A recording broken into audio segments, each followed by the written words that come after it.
नमस्कार।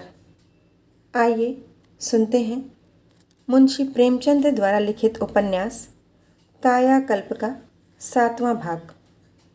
दोस्तों, अगर आपको मेरे द्वारा सुनाई गई कहानियाँ पसंद आती हैं तो मेरा आपसे विनम्र अनुरोध है कि मेरे चैनल को सब्सक्राइब करें, लाइक करें, साथ ही शेयर भी करें। आइए सुनते हैं कायाकल्प का भाग 7। जगदीशपुर की रानी देवप्रिया का जीवन केवल 2 शब्दों में समाप्त हो जाता था, विनोद और विलास।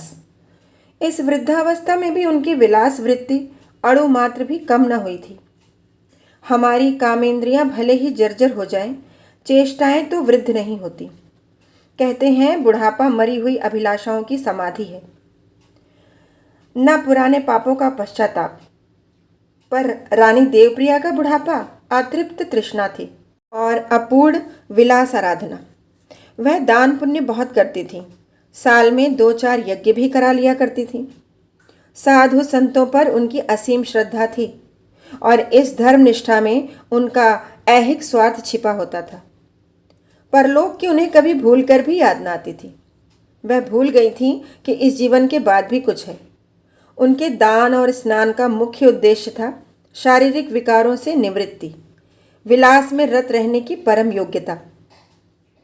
यदि वह किसी देवता को प्रसन्न कर सकती तो कदाचित उससे यही वरदान मांगती कि वह कभी बूढ़ी न हो। इस पूजा और व्रत के सिवा वह इस महान उद्देश्य को पूरा करने के लिए भांति भांति के रसों और पुष्टिकारक औषधियों का सेवन करती रहती थी। चेहरे की झुर्रियां मिटाने और रंग को चमकाने के लिए भी कितने ही प्रकार के पाउडरों, उपटनों और तेलों से काम लिया जाता था। वृद्धावस्था उनके लिए नरक से कम भयंकर न थी। चिंता को तो वह अपने पास कभी फटकने न देती थी। रियासत उनके भोग विलास का साधन मात्र थी।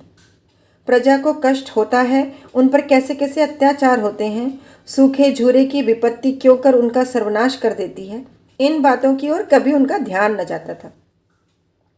उन्हें जिस समय जितने धन की जरूरत हो उतना तुरंत देना मैनेजर का काम था।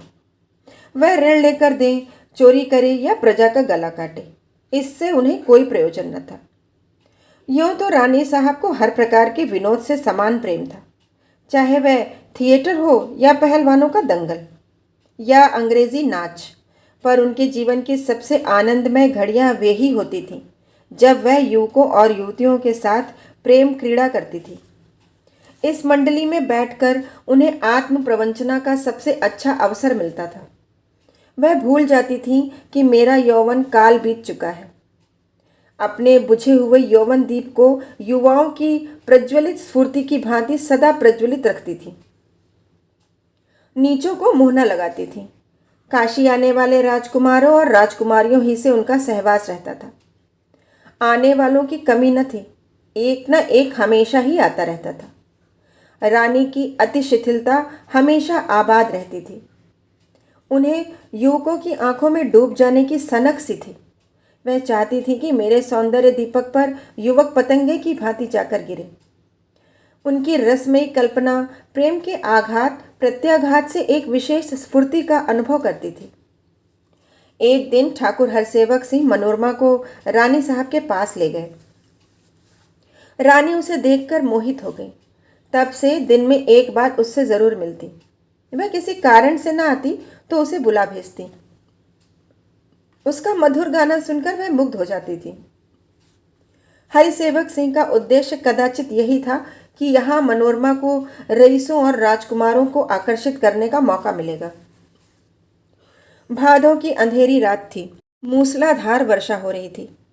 रानी साहब को आज कुछ ज्वर था। चेष्टा गिरी हुई थी। सिर उठाने को जी न चाहता था, पर पड़े रहने का अवसर न था। हर्षपुर के राजकुमार को आज उन्होंने निमंत्रित किया था। उनके आदर सत्कार का काम करना जरूरी था। उनके सहवास के सुख से वह अपने को वंचित न कर सकती थी। उनके आने का समय भी निकट था। रानी ने बड़ी मुश्किल से उठकर आईने में अपनी सूरत देखी। उनके हृदय पर आघात सा हुआ। मुख प्रभात चंद्र की भांति मंद हो रहा था। रानी ने सोचा, अभी राजकुमार आते ही होंगे, क्यों मैं उनसे इसी दशा में मिलूंगी। संसार में क्या कोई ऐसी संजीवनी नहीं है जो काल के कुटिल चिन्ह को मिटा दे? ऐसी वस्तु कहीं मिल जाती तो मैं अपना सारा राज्य बेचकर उसे ले लेती। जब भोगने का सामर्थ्य ही ना हो तो राज्य से और सुख ही क्या।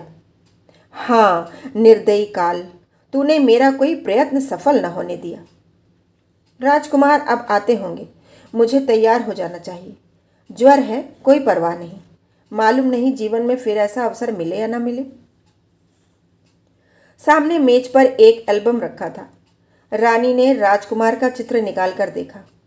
कितना साहस मुख था, कितना तपस्वी स्वरूप, कितनी सुधामयी छवि। रानी एक आराम कुर्सी पर लेटकर सोचने लगी, यह चित्र न जाने क्यों मेरे चित्त को इतने जोर से खींच रहा है। चित्त कभी इतना चंचल न हुआ था। इसी एल्बम में और भी कई चित्र हैं जो इससे कहीं सुंदर हैं, लेकिन उन नवयुगों को मैंने कठपुतलियों की तरह नचाकर छोड़ा। यह एक ऐसा चित्र है जो मेरे हृदय में भूली हुई बातों की याद दिला रहा है, जिसके सामने ताकते हुए मुझे लज्जा सी आती है। रानी ने घड़ी की ओर आतुर नेत्रों से देखा। 9 बज रहे थे।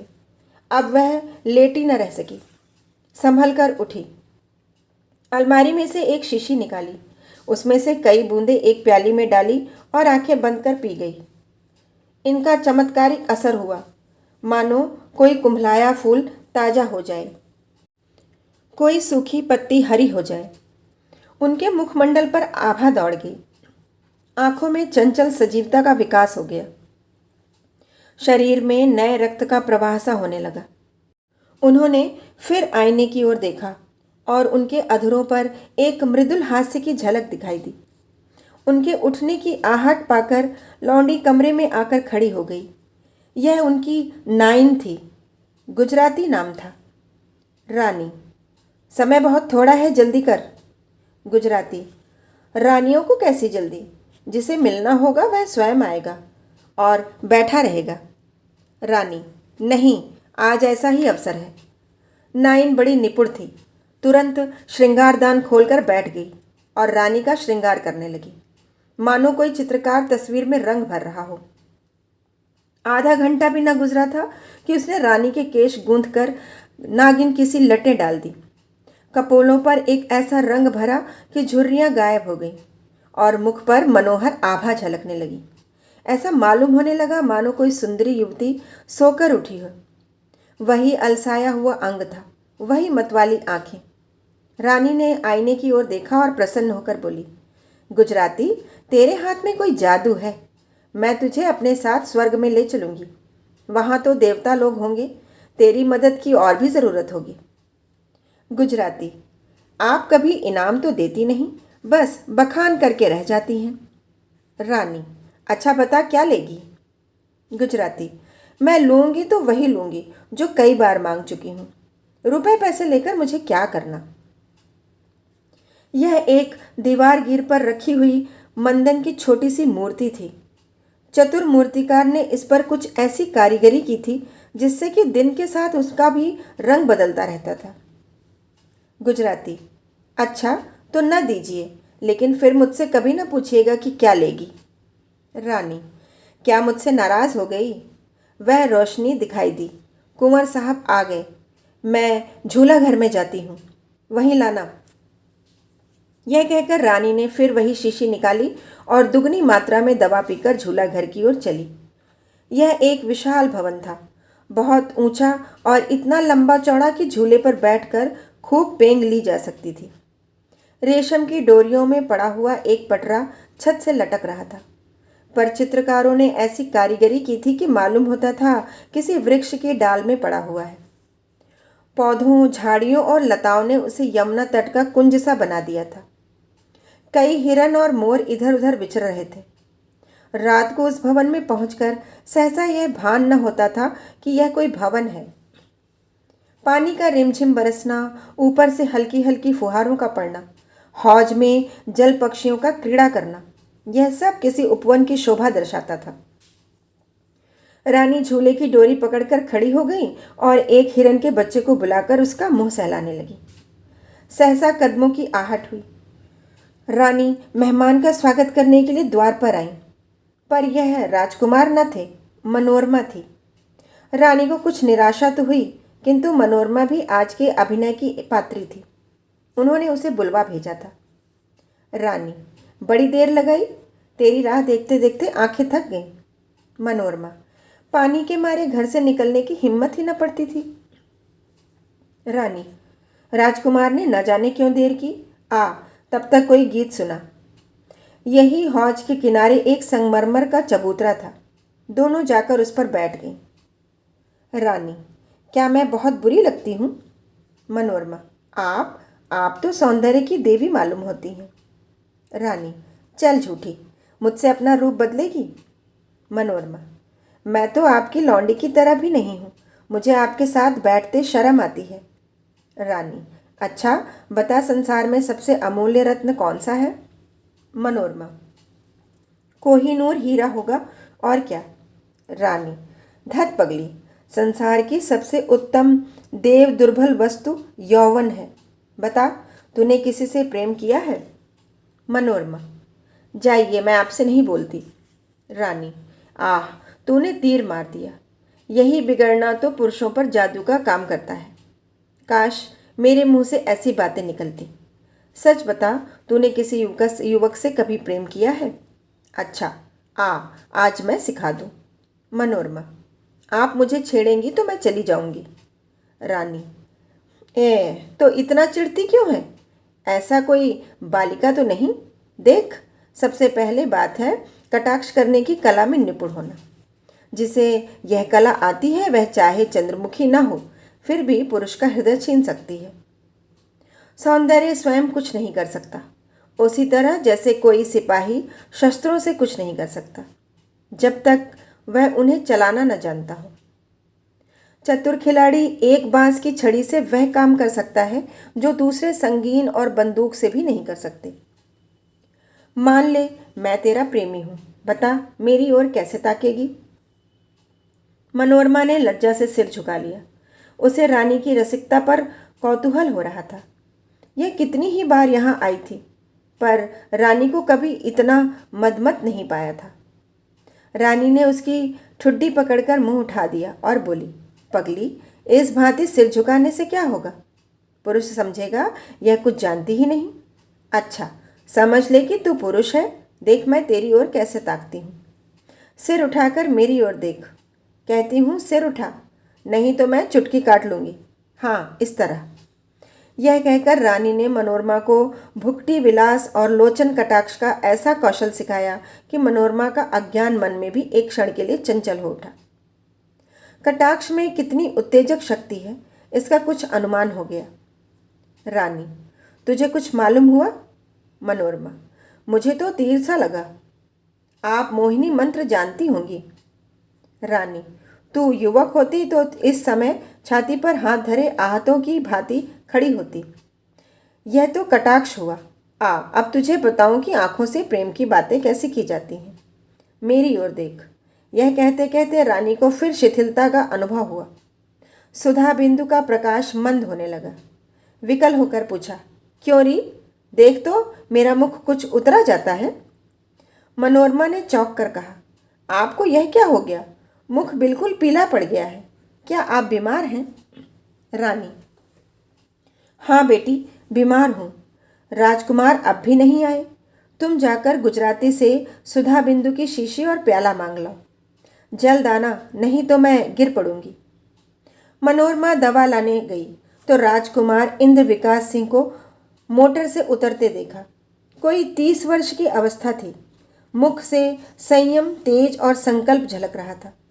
ऊंचा कद था, गोरा रंग, चौड़ी छाती, ऊंचा मस्तक। आंखों में इतनी चमक और तेजी थी कि हृदय में चुभ जाती थी।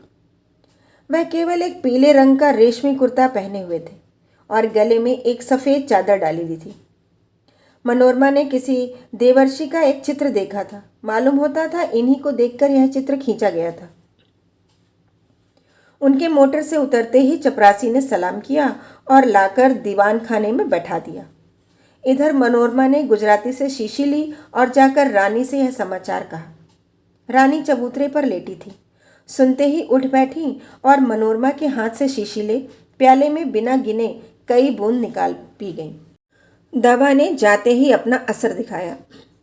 रानी के मुखमंडल पर फिर वही मनोरम छवि, अंगों में फिर वही चपलता, वाणी में फिर वही सरसता, आंखों में वही मधुर हास्य, कपोलों पर वही अरुण ज्योति शोभा देने लगी। वह उठकर झूले पर जा बैठी। झूला धीरे धीरे झूलने लगा। रानी का आंचल हवा से उड़ने लगा और केश बिखर गए। यही मोहिनी छवि वह राजकुमार को दिखाना चाहती थी। एक क्षण में राजकुमार ने झूला घर में प्रवेश किया। रानी झूले से उतरना ही चाहती थी कि वह उनके पास आ गए और बोले, क्या मधुर कल्पना स्वप्न साम्राज्य में विहार कर रही है। रानी, जी नहीं, प्रतीक्षा नैराश्य की गोद में विश्राम कर रही है। इतनी देर क्यों राह दिखाई। राजकुमार, मेरा अपराध नहीं। मैं आ ही रहा था कि विश्वविद्यालय के कई छात्र आ पहुंचे और मुझे एक गंभीर विषय पर व्याख्यान देने के लिए घसीट ले गए। बहुत हीले हवाले किए, लेकिन उनके सबने एक न सुनी। रानी, तो मैं आपसे शिकायत तब करती हूँ, आप आ गए। यही क्या कम अनुग्रह है। न आते तो मैं क्या कर लेती, लेकिन इसका प्रायश्चित करना पड़ेगा। याद रखिए, आज रात भर कैद रखूंगी। राजकुमार, अगर प्रेम के कारावास में रहना प्रायश्चित है तो मैं उसमें जीवन पर्यंत रहने को तैयार हूँ। रानी, आप बातें बनाने में निपुण मालूम होते हैं। इन निर्दयी केशों को जरा संभाल दीजिए, बार बार मुख पर आ जाते हैं। राजकुमार, मेरे कठोर हाथ उन्हें स्पर्श करने योग्य नहीं है। रानी ने कनखियों से, मर्मभेदी कनखियों से राजकुमार की ओर देखा। यह असाधारण जवाब था। उन कोमल, सुगंधित, लहराते हुए केशों के स्पर्श का अवसर पाकर ऐसा कौन था जो अपना धन्य भाग न समझता। रानी दिल में कटकर रह गई। उन्होंने पुरुष को सदैव विलास की एक वस्तु समझा था। प्रेम से उनका हृदय कभी आंदोलित न हुआ था। वह लालसा को ही प्रेम समझती थी। उस प्रेम से जिसमें त्याग और भक्ति है, वह वंचित थी। लेकिन इस समय उन्हें इसी प्रेम का अनुभव हो रहा था। उन्होंने दिल को बहुत संभाल कर राजकुमार से इतनी बातें की थी। उनका अंतःकरण में राजकुमार से यह वासना में व्यवहार करने का धिक्कार रहा था। सिर नीचा करके कहा, यदि हाथों की भांति हृदय भी कठोर है तो वहां प्रेम का प्रवेश कैसे होगा। राजकुमार, बिना प्रेम के तो कोई उपासक देवी के सम्मुख नहीं जाता। प्यास के बिना भी अपने किसी को सागर की ओर जाते देखा है। रानी अब झूले पर न रह सकी। इन शब्दों में निर्मल प्रेम झलक रहा था।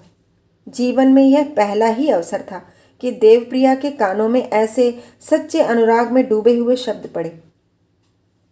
उन्हें ऐसा मालूम हो रहा था कि इनकी आंखें मेरे मर्म स्थल में चुभी जा रही हैं। वह उन तीव्र नेत्रों से बचना चाहती थी।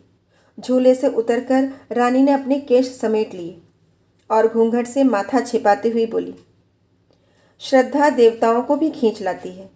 भक्त के पास सागर भी उमड़ता चला जाता था।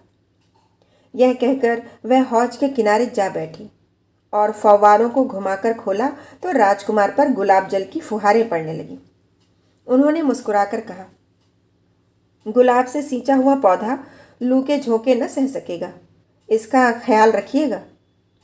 रानी ने प्रेम सजल नेत्रों से ताकते हुए कहा, अभी गुलाब से सींचती हूँ, फिर अपने प्राण जल से सींचूंगी, पर उसका फल खाना मेरे भाग्य में है या नहीं कौन जाने। उस वस्तु की आशा कैसे करूं जिसे मैं जानती हूं कि मेरे लिए दुर्लभ है। देवप्रिया ने यह कहते कहते एक लंबी सांस ली और आकाश की ओर देखने लगी। उसके मन में एक शंका हो उठी, क्या यह दुर्लभ वस्तु मुझे मिल सकती है। मेरा यह मुंह कहाँ। राजकुमार ने करुण स्वर में कहा, जिस वस्तु को आप दुर्लभ समझ रही हैं वह आज से बहुत पहले आपको भेंट हो चुकी है। आप मुझे नहीं जानती, पर मैं आपको जानता हूँ, बहुत दिनों से जानता हूँ। अब आपके मुंह से केवल यह सुनना चाहता हूँ कि आपने मेरी भेंट स्वीकार कर ली। रानी, उस रत्न को ग्रहण करने की मुझ में सामर्थ्य नहीं है। आपकी दया के योग्य हूँ, प्रेम के योग्य नहीं। राजकुमार, कोई ऐसा धब्बा नहीं है जो प्रेम के जल से छूट न जाए। रानी, समय के चिन्ह को कौन मिटा सकता है। हाय, आपने मेरा असली रूप नहीं देखा। यह मोहिनी छवि जो आप देख रही हैं बहुत दिन हुए मेरा साथ छोड़ चुकी। अब मैं अपने यौवन काल का चित्र मात्र हूँ। आप मेरी असली सूरत देखेंगे तो कदाचित घृणा से मुंह फेर लेंगे। यह कहते कहते रानी को अपनी देह शिथिल होती हुई जान पड़ी। सुधा बिंदु का असर मिटने लगा। उनका चेहरा पीला पड़ गया, झुर्रियाँ दिखाई देने लगीं। उन्होंने लज्जा से मुंह छिपा लिया और यह सोचकर कि शीघ्र ही यह प्रेम अभिनय समाप्त हो जाएगा, वह फूट फूट कर रोने लगी। राजकुमार ने धीरे से उनका हाथ पकड़ लिया और प्रेम मधुर स्वर में बोले, प्रिय, मैं तुम्हारे इसी रूप पर मुग्ध हूँ, उस बने हुए रूप पर नहीं। मैं वह वस्तु चाहता हूँ जो इस पर्दे के पीछे छिपी हुई है। वह बहुत दिनों से मेरी थी। हाँ, इधर कुछ दिनों से उस पर मेरा अधिकार न था। मेरी तरफ ध्यान से देखो, मुझे पहचानती हो? कभी देखा है? रानी ने हैरत में आकर राजकुमार के मुंह पर नजर डाली। ऐसा मालूम हुआ मानो आंखों के सामने से पर्दा हट गया। याद आया, मैंने इन्हें कहीं देखा है, ज़रूर देखा है। वह सोचने लगी, मैंने इन्हें कहाँ देखा है? याद ना आया। बोली, मैंने आपको कहीं देखा है पहले। राजकुमार, खूब याद है कि आपने मुझे देखा है। भ्रम तो नहीं हो रहा है? रानी, नहीं, मैंने आपको अवश्य देखा है। संभव है कभी रेलगाड़ी में देखा हो, मगर मुझे ऐसा मालूम होता है कि आप और मैं कभी बहुत दिनों से एक ही जगह रहे हैं। मुझे तो याद नहीं आता, आप ही बताइए। राजकुमार, खूब याद कर लिया। रानी, हाँ, कुछ ठीक याद नहीं आता। शायद तब आपकी उम्र कुछ कम थी, मगर थे आप ही। राजकुमार ने गंभीर भाव से कहा, हाँ प्रिय, मैं ही था। तुमने मुझे अवश्य देखा है। हम और तुम एक साथ रहे हैं और इसी घर में। यह मेरा घर था। तुम स्त्री थी, मैं पुरुष था। तुम्हें याद है, हम और तुम इसी जगह हौज के किनारे शाम को बैठा करते थे। अब पहचाना? देवप्रिया की आंखें फिर राजकुमार की ओर उठी। आईने की गर्द साफ हो गई। बोली, प्राणेश, तुम ही हो इस रूप में? यह कहते कहते वह मूर्छित हो गई। रानी देवप्रिया का सिर राजकुमार के पैरों पर था और आंखों से आंसू बह रहे थे। उनकी ओर ताकते हुए विचित्र भय हो रहा था। उसे कुछ कुछ संदेह हो रहा था कि मैं सो तो नहीं रही हूँ। कोई मनुष्य माया के दुर्भेद अंधकार को चीर सकता है? जीवन और मृत्यु के मध्यवर्ती अपार विस्तृत सागर को पार कर सकता है? जिसमें यह सामर्थ्य हो वह मनुष्य नहीं, प्रेत योनि का जीव है। यह विचार आते ही रानी का सारा शरीर कांप उठा, पर इस भय के साथ ही उसके मन में उत्कंठा हो रही थी कि उन्हीं चरणों से लिपटी हुई इसी क्षण प्राण त्याग दूं। राजकुमार उसके पति हैं, इसमें तो संदेह न था। संदेह केवल यह था कि मेरे साथ यह कोई प्रेत लीला तो नहीं कर रहे हैं। वह रह रहकर छिपी हुई निगाहों से उनके मुख की ओर ताकती थी, मानो निश्चित कर रही हो पति ही है या मुझे भ्रम हो रहा है। सहसा राजकुमार ने उठाकर बैठा दिया और उसके मनोभावों को शांत करते हुए बोले, हाँ प्रिय, मैं तुम्हारा वही चिरसंगी हूँ जो अपनी प्रेम अभिलाषाओं के लिए कुछ दिनों से तुमसे जुदा हो गया था। मुझे तो ऐसा मालूम हो रहा है कि कोई यात्रा करके लौट रहा हूँ, जिसे हम मृत्यु कहते हैं और जिसके भय से संसार कांपता है। वह केवल एक यात्रा है। उस यात्रा में भी मुझे तुम्हारी याद आती रहती थी। विकल होकर आकाश में इधर उधर दौड़ा करता था। प्रायः सभी प्राणियों की यही दशा थी। कोई अपने संचित धन का अपव्यय देख देख कर कुढ़ता था, कोई अपने बाल बच्चों को ठोकरें खाते देखकर रोता था। वे दृश्य इस मृत्युलोक के दृश्यों से कहीं करुणाजनक, कहीं दुखमय थे। कितने ही ऐसे जीव दिखाई दिए जिनके सामने यहाँ सम्मान से मुस्तक झुकता था, वहाँ उनका नग्न स्वरूप देखकर उनसे घृणा होती थी। यह कर्म लोक है, वहाँ भोग लोक और कर्म का दंड कर्म से कहीं भयंकर होता है। मैं भी उन्हीं अभागों में था। देखता था कि मेरे प्रेम सिंचित उद्यान को भांति भांति के पशु कुचल रहे हैं। प्रणय के पवित्र सागर में हिंसक जल जंतु दौड़ रहे हैं और देख देख कर क्रोध से मन विह्वल हो जाता था। अगर मुझ में वज्र गिराने की सामर्थ्य होती तो गिराकर उन पशुओं का अंत कर देता। मुझे यही जलन थी। कितने दिनों मेरी यह अवस्था रही, इसका कुछ निश्चय नहीं कर सकता, क्योंकि वहाँ समय का बोध कराने वाली मात्राएं न थीं। पर मुझे तो ऐसा जान पड़ता था कि इस दशा में पड़े हुए मुझे कोई युग बीत गए। रोज नई नई सूरतें आती और पुरानी सूरतें लुप्त होती रहती थीं। सहसा एक दिन मैं लुप्त हो गया। कैसे लुप्त हुआ यह याद नहीं। होश आया तो मैंने अपने को बालक के रूप में पाया। मैंने राजा हर्षपुर के घर में जन्म लिया था। इस नए घर में मेरा लालन पालन होने लगा। ज्यों ज्यों बढ़ता था, स्मृति पर पर्दा सा पड़ता जाता था। पिछली बातें भूलता जाता था। यहाँ तक कि जब बोलने की सामर्थ्य हुई तो माया अपना काम पूरा कर चुकी थी। बहुत दिनों तक अध्यापकों से पढ़ता रहा। मुझे विज्ञान में विशेष रुचि थी। भारतवर्ष में विज्ञान की कोई अच्छी प्रयोगशाला न होने के कारण मुझे यूरोप जाना पड़ा। वहाँ मैं कई वैज्ञानिक परीक्षाएं करता रहा। जितना ही रहस्यों का ज्ञान बढ़ता था, उतनी ही ज्ञान पिपासा भी बढ़ती थी। किंतु इन परीक्षाओं का फल मुझे लक्ष्य से दूर लिए जाता था। मैंने सोचा था विज्ञान द्वारा जीव का तत्व निकाल लूंगा, पर 7 वर्षों तक अनवरत परिश्रम करने पर भी मनोरथ न पूरा हुआ। एक दिन मैं बर्लिन की प्रधान प्रयोगशाला में बैठा हुआ यही सोच रहा था कि एक तिब्बती भिक्षु आ निकला। मुझे चिंतित देखकर वह एक क्षण मेरी ओर ताकता रहा, फिर बोला, बालू से मोती नहीं निकलते। भौतिक ज्ञान से आत्मा का ज्ञान नहीं प्राप्त होता। मैंने चकित होकर पूछा, आपको मेरे मन की बात कैसे मालूम हुई? भिक्षु ने हंसकर कहा, आपके मन की इच्छा तो आपके मुख पर लिखी हुई है। जड़ से चेतन का ज्ञान नहीं होता, यह क्रिया ही उल्टी है। उन महात्माओं के पास जाओ जिन्होंने आत्मज्ञान प्राप्त किया है, वही तुम्हें वह मार्ग दिखाएंगे।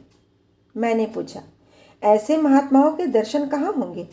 मेरा तो अनुमान है कि वह विद्या ही लोप हो गई और उसके जानने का जो दावा करते हैं वह बने हुए महात्मा हैं। भिक्षु, यथार्थ कहते हो, लेकिन अब भी खोजने से ऐसे महात्मा मिल जाएंगे। तिब्बत की तपोभूमि में आज भी ऐसी महान आत्माएं हैं जो माया का रहस्य खोल सकती हैं। हाँ, जिज्ञासा को सच्ची लगन चाहिए। मेरे मन में बात बैठ गई। तिब्बत की चर्चा बहुत दिनों से सुनता आता था। भिक्षु से वहाँ की कितनी ही बातें पूछता रहा। अंत में उसी के साथ तिब्बत चलने की ठहरी। मेरे मित्रों को यह बात मालूम हुई तो वे भी मेरे साथ चलने पर तैयार हो गए। हमारी एक समिति बनाई गई जिसमें 2 अंग्रेज, 2 फ्रेंच और 3 जर्मन थे। अपने साथ नाना प्रकार के यंत्र लेकर हम लोग अपने मिशन पर पहुंचे। विहारों में क्या क्या दृश्य देखे इसकी चर्चा करने लगूं तो कई दिन लग जाएंगे। कई बार तो हम लोग मरते मरते बचे, लेकिन वहाँ चित्त को जो शांति मिली उसके लिए हम मर भी जाते तो दुख न होता। अंग्रेज़ों को तो सफलता न हुई क्योंकि वे तिब्बत के सैनिक स्थिति का निरीक्षण करने आए थे और भिक्षुओं ने उनकी नीयत भांप ली थी। लेकिन शेष 5 मित्रों ने तो पाली और संस्कृत के ऐसे ऐसे ग्रंथ रत्न खोज निकाले कि उन्हें यहाँ से ले जाना कठिन हो गया। जर्मन तो ऐसे प्रसन्न थे मानो उन्हें कोई प्रदेश हाथ आ गया हो। शरद ऋतु थी। जलाशय हिम से ढके हुए थे। चारों ओर बर्फ ही बर्फ दिखाई देती थी। मेरे मित्र लोग तो पहले ही चले गए थे। अकेला मैं ही रह गया था। एक दिन संध्या समय मैं इधर उधर विचरता हुआ एक शिला पर जाकर खड़ा हो गया। सामने का दृश्य अत्यंत मनोरम था, मानो स्वर्ग का द्वार खुला हुआ है। उसका बखान करना उसका अपमान करना है। मनुष्य की वाणी में न इतनी शक्ति है, न शब्दों में इतना चित्र। इतना ही कह देना काफ़ी है कि दृश्य अलौकिक था। विशाल दृश्यों के सामने हम मंत्रमुग्ध हो जाते हैं, अवाक होकर ताकते हैं, कुछ कह नहीं सकते। मौन आश्चर्य की दशा में खड़ा ताक ही रहा था कि सहसा मैंने एक वृद्ध पुरुष को सामने की गुफा से निकलकर पर्वत शिखर की ओर जाते देखा। जिन शिलाओं पर कल्पना के भी पांव डगमगा जाएं, उन पर वह इतनी सुगमता से चले जाते थे कि विस्मय होता था। बड़े बड़े दर्रों को इस भांति फांद जाते थे मानो छोटी छोटी नालियां हैं। मनुष्य की यह शक्ति कि वह उस हिम से ढके हुए दुर्गम श्रृंग पर इतनी चपलता से चला जाए, और मनुष्य भी वह जिसके सिर के बाल सन की भांति सफ़ेद हो गए थे। मुझे ख्याल आया कि इतना पुरुषार्थ प्राप्त करना किसी सिद्ध ही का काम है। मेरे मन में उनके दर्शन की तीव्र उत्कंठा हुई, पर मेरे लिए ऊपर चढ़ना असाध्य था। वह ना जाने फिर कब तक उतरे, कब तक वहां खड़ा रहना पड़े। उधर अंधेरा बढ़ता जाता था। आखिर मैंने निश्चय किया कि आज चलूं, कल से रोज दिन भर यहीं बैठा रहूंगा। कभी न कभी तो दर्शन होंगे ही। मेरा मन कह रहा था कि इन्हीं से तुझे आत्मज्ञान प्राप्त होगा। दूसरे दिन मैं प्रातःकाल वहां आकर बैठ गया और सारे दिन शिखर की ओर टकटकी लगाए देखता रहा, पर चिड़िया का पूत भी न दिखाई दिया। 1 महीने के तक यही मेरा नित्य का नियम रहा। रात भर विहार में पड़ा रहता, दिन भर शिला पर बैठा रहता, पर महात्मा जी न जाने कहाँ गायब हो गए थे। उनकी झलक तक न दिखाई देती थी। मैंने कई बार ऊपर चढ़ने की प्रयत्न भी किया, पर 100 गज से आगे न जा सका।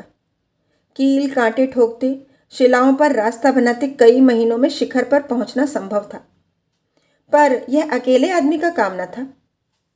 अन्य भिक्षुओं से पूछता तो हंसकर कहते, उनके दर्शन हमें दुर्लभ हैं, तुम्हें क्या होंगे। बरसों में कभी एक बार दिखाई दे जाते हैं। कहाँ रहते हैं कोई नहीं जानता। किंतु अधीर न होना। वह यदि तुम्हारी तपस्या से प्रसन्न हो गए तो तुम्हारी मनोकामना पूरी हो जाएगी। यह भी सुनने में आया कि कई भिक्षुक उनके दर्शनों की चेष्टा में प्राणों से हाथ धो बैठे हैं। उनमें इतना विद्युत तेज है कि साधारण मनुष्य उनके सम्मुख खड़ा ही नहीं हो सकता। उनकी नेत्र ज्योति बिजली की तरह हस्तल में लगती है। जिससे यह आघात सह लिया उसकी तो कुशल है, जो नहीं सह सकता वह वहीं खड़ा खड़ा भस्म हो जाता है। कोई योगी ही उनसे साक्षात कर सकता है। यह बातें सुन सुनकर मेरी भक्ति और भी दृढ़ हो जाती थी।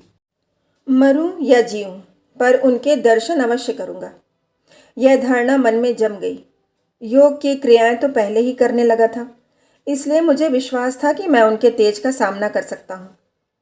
दिव्य ज्ञान प्राप्त करने के प्रयत्न में मर जाना भी श्रेय की बात होगी। क्या था, क्या होऊंगा, क्या जाऊंगा, इन प्रश्नों का उत्तर किसी ने आज तक न दिया और न दे सकते हैं।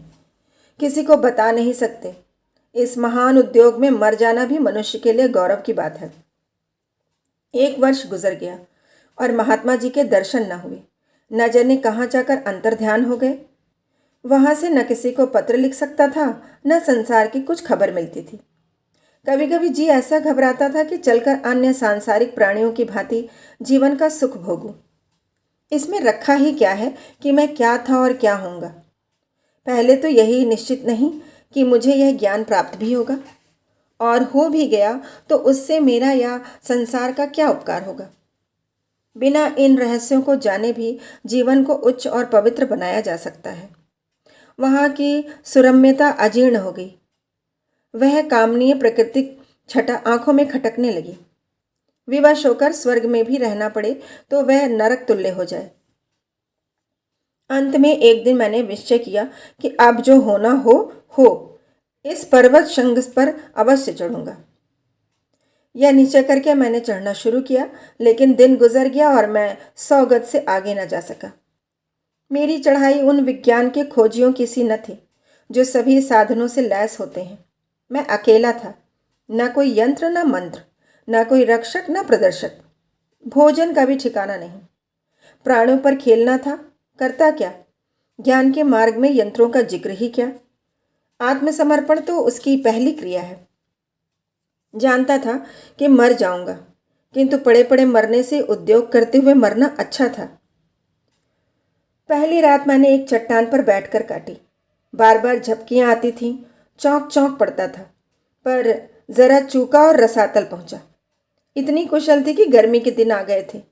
हिम का गिरना बंद हो गया था, पर जहां इतना आराम था वहां पिघली हुई हिमशिलाओं के गिरने से क्षण मात्र में जीवन से हाथ धोने की शंका भी थी।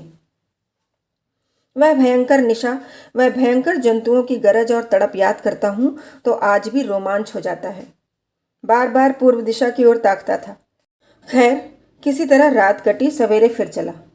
आज की चढ़ाई इतनी सीधी न थी, फिर भी 50 गज से आगे न जा सका। रास्ते में एक दर्रा पड़ गया जिसे पार करना असंभव था। इधर उधर बहुत निगाह दौड़ाई, पर ऐसा कोई उतार न दिखाई दिया जहाँ से उतर कर दर्रे को पार कर सकता। इधर भी सीधी दीवार थी, उधर भी। संयोग से एक जगह दोनों ओर 2 छोटे छोटे वृक्ष दिखाई दिए। मेरी जेब में पतली रस्सी का एक टुकड़ा पड़ा हुआ था। अगर किसी तरह इस रस्सी को दोनों वृक्षों में बांध सकूं तो समस्या हल हो जाए, लेकिन उस पार रस्सी को पेड़ में कौन बांधे। आखिर मैंने रस्सी के एक सिरे में पत्थर का एक भारी टुकड़ा खूब कसकर बांधा और उसको लंगर की भांति उस पार वाले वृक्ष पर फेंकने लगा कि किसी डाल में फंस जाए तो पार हो जाऊं। बार बार पूरा जोर लगाकर लंगर फेंकता था, पर लंगर वहां तक न पहुंचता था। सारा दिन इसी लंगरबाजी में कट गया। शाम हो गई। शिलाओं पर सोना जान जोखिम था, इसलिए वह रात मैंने वृक्ष ही पर काटने की ठानी। मैं ऊपर चढ़ गया और 2 डालों में रस्सी फंसा फंसा कर एक छोटी सी खाट बना ली। आधी रात गुजरी थी कि बड़े जोर का धमाका हुआ। उस अथाह खो में कई मिनट तक उसकी आवाज़ गूंजती रही। सवेरे देखा तो बर्फ की एक बड़ी शिला ऊपर से पिघलकर गिर पड़ी थी और उस दर्रे पर उसका एक पुल सा बन गया था। मैं खुशी के मारे फूला न समाया। जो मेरे से कभी नहीं हो सकता था वह प्रकृति ने अपने आप ही कर दिया। यद्यपि उस पुल पर से दर्रे को पार करना प्राणों से खेलना था, मैंने ईश्वर को स्मरण किया और संभल संभल कर उस हिम राशि पर पांव रखता हुआ खाई पार कर गया। इस असाध्य साधन में सफल होने से मेरे यह धारणा होने लगी कि मर नहीं सकता। कोई अज्ञात शक्ति मेरी रक्षा कर रही है। किसी कठिन कार्य में सफल हो जाना आत्मविश्वास के लिए संजीवनी के समान है। मुझे पक्का विश्वास हो गया कि मेरा मनोरथ अवश्य पूरा होगा। उस पर पहुंचते ही सीधी चट्टान मिली। दर्रे के किनारे और चट्टान में केवल एक बालिशत और कहीं कहीं एक हाथ का अंतर था। पतले रास्ते पर चलना तलवार की धार पर पैर रखना था। चट्टान से चिमट चिमट कर चलता हुआ 2-3 घंटों के बाद मैं एक ऐसे स्थान पर जा पहुंचा जहां चट्टान की तेजी बहुत कम हो गई थी। मैं लेटकर ऊपर को रेंगने लगा। संभव था मैं संध्या तक इस तरह रेंगता रहता, पर संयोग से एक समतल शिला मिल गई और उसे देखते ही मुझे जोर की थकान मालूम होने लगी। जानता था कि यहाँ सोकर फिर उठने की नौबत न आएगी, पर जरा से लेट होने के लोभ को मैं किसी तरह संवरण न कर सका। नींद को दूर रखने के लिए एक गीत गाने लगा, लेकिन न जाने कब आंखें झपक गईं। कह नहीं सकता कि कितनी देर तक सोया। जब नींद खुली और चाहा कि उठूं तो ऐसा मालूम हुआ कि ऊपर मानो बोझ रखा हुआ है। सब अंग जकड़े हुए थे। कितना ही जोर मारता था पर अपनी जगह से हिल न सकता था। चेतना किसी डूबते हुए नक्षत्र की भांति डूबती जाती थी।